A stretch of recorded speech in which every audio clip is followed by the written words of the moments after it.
Good morning, children. So, in my last class with you, we have discussed about the first lesson, Valodaya and me. It's about the life of the narrator itself and his one of his friend, Valodaya. So, what has he already discussed? That Valodaya was a very proud type person, very overconfident, and very much confirmed that he's the best in all respect. And every time he used to prove the narrator that he is always supreme than him. Now, narrator and Valodaya had a gap of the age. That's, you can say, age difference also. But then also they had a good bonding. But as Valodaya tried to present him to be the supreme and best and always dominates narrator, so he gets himself in a distance with Valodaya, and so he started to dislike him.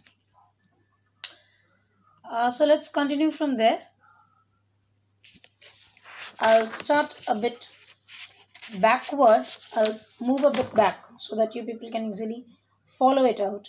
He was better than me in everything, at lessons, in arguments, and in manners. And all this took me farther from him. Father, F-A-R-T-H, here I have already told in my last class. Father means far away, dure, dur, from him, and caused me moral anguish which I could not understand. अंदर ही अंदर एक गुस्सा होता था मुझे. I used to feel very angered towards him, but what was the reason I could not determine. जो भी हो, धीरे धीरे मुझे लगने लगा that मेरे में और वलोदया में थोड़ा गैप है. So उस गैप को मेंटेन करना चाहिए, या फिर मेंटेन हो गया, you can say. When Valodaya was given a tucked linen shirt for the first time when Valodaya got a linen shirt, I got annoyed. I felt bad. That why he is getting and I am not. This point was also discussed in my last class कि अगर आप किसी के साथ रहो और एक ही जगह पर उसे कोई चीज़ मिले लेकिन आपको ना मिले तो बुरा लगता है कि मैं तो उसके साथ हमेशा रहता हूँ या रहती हूँ. So he is getting and I am not getting. Why? Felt bad. What tormented me most was that it sometimes seemed to me Valodaya understood what was going on inside me but tried to be polite and innocent. Valodaya could easily judge what was going on inside my mind because he was senior than me. There was an age gap, and so he always pretended to be that he is not understanding what is going on, but he was very nicely understanding that what is going on. He was impulsive, always thinking about, I have to do it, I will do it. I don't care what the result is going to be, but I'll do it. Without thinking of the result, without thinking of my future, I'm going to commit this work, or I'm going to rather finish this work. And his enthusiasm in different hobbies did not last long. He would suddenly develop a passion for picture himself taking up painting and spending a huge amount of money. Then it would be crazy for curious to decorate table, collecting them from every room in house, or a mania or novel which had obtained on the sly, and all day and night. I could not help him because being impressed by his hobbies, but I was too proud to imitate him too young, and not independent enough to choose a hobby for myself. Now, every work, every liking, every hobby, every desire, every demand has a specific age of it. If a boy of an age of 12 demands that I need a smartphone, now, this is a undoubtedly this is incorrigible. This is very something very unnatural, impractical.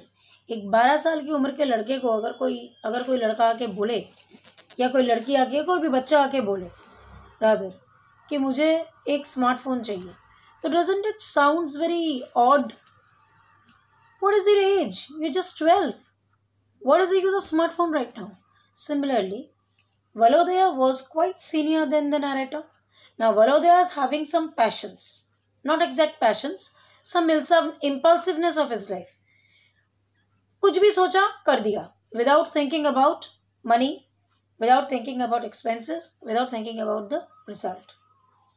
But narrator was not too much senior or so much up to the mark like him. Rather, he was not so much mature. So he did not actually have any demand of his life.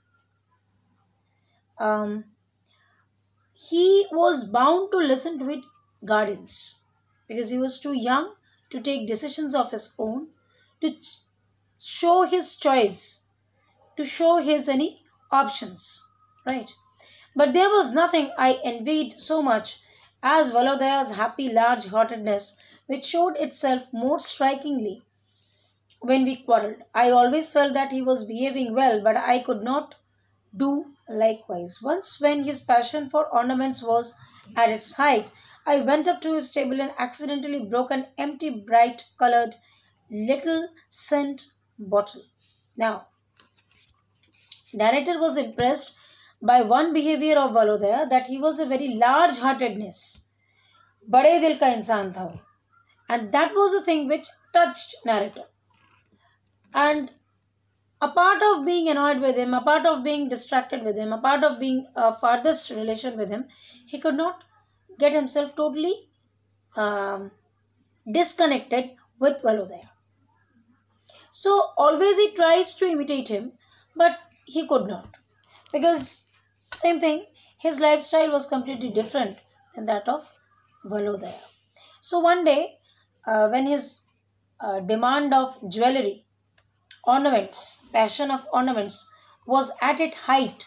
At its height is a phrase जिसका मतलब है जब कोई इंसान किसी चीज़ को पाने के लिए बिल्कुल एक्सट्रीम लिमिट तक पहुंच जाता है. That I can do or die to get this. I will do it. मुझे करना है, मुझे ये चाहिए बस, चाहे कुछ भी हो जाए. So at that moment, narrator by mistake accidentally broke a scented bottle of him. Who asked you to touch my things? Demanded Valodaya, coming into the room and seeing how I had upset the symmetry of the different treasures on his table. And where is the scent bottle? You must have. He was already annoyed that he could not fulfill his demand of getting the ornaments and all. And at that moment, he found that narrator has broken his scented bottle. And without his concern, he has touched his things. I knocked it over by accident and it broke. What does it matter? So narrator is a young boy.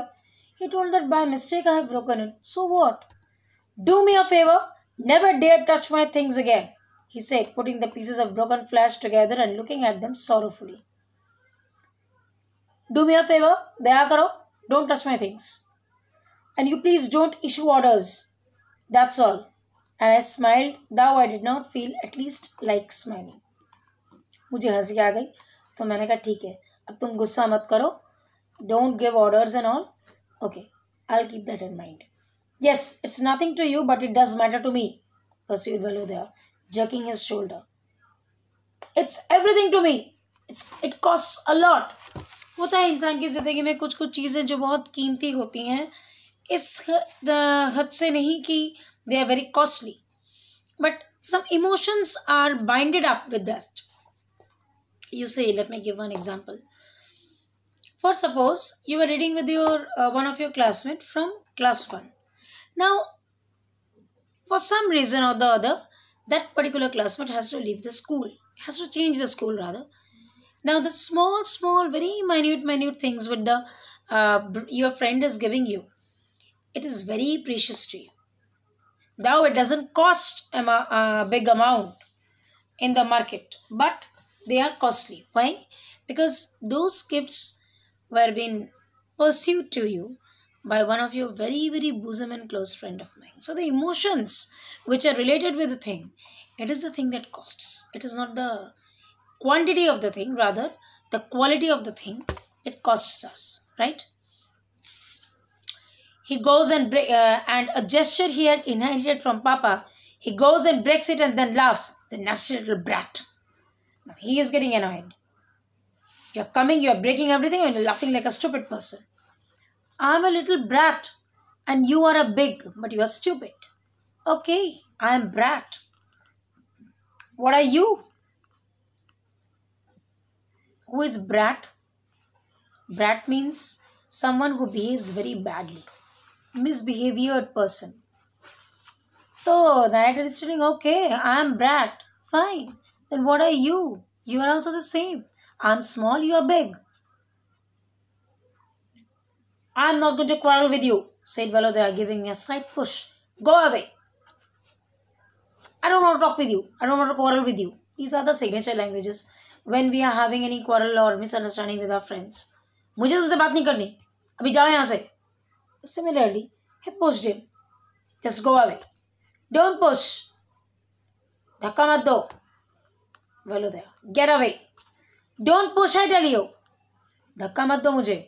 Valodaya took my word and tried to drag me away from the table. But I was beside myself by now. I got hold of the leg of the table and tripped it over. There now, and all the china and glass ornaments scratched on the floor. Now, narrator was not going and Valodaya was continuously pushing. Go away, go away.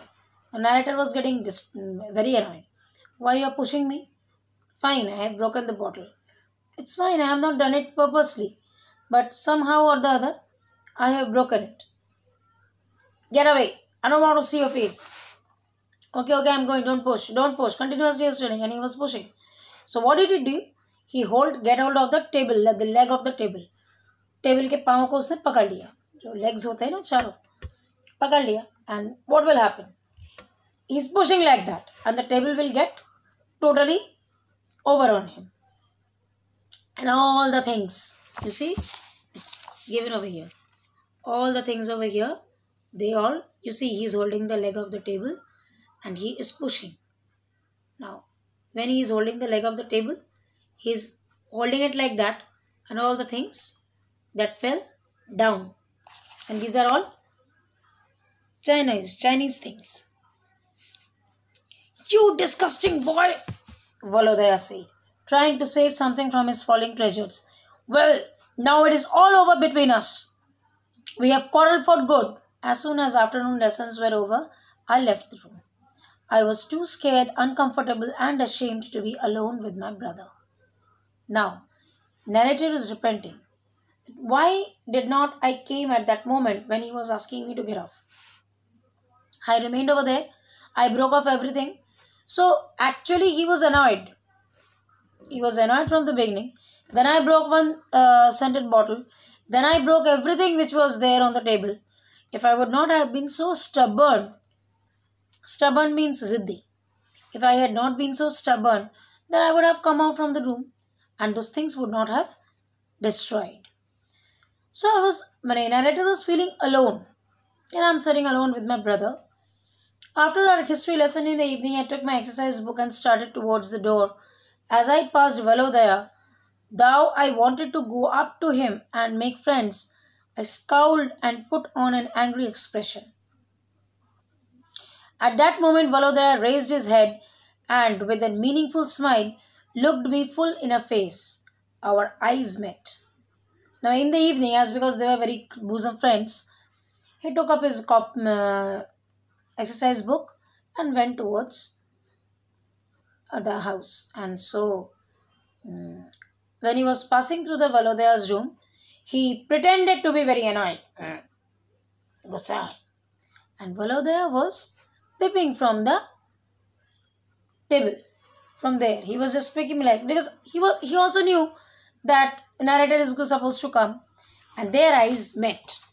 Aankhon se aankhein milne lagi, right? Their eyes met, and that he understood me, but irresistible feeling made feeling made me turn away. He understood, Valodaya, that I had been very rude to the narrator. I should not have been so rude.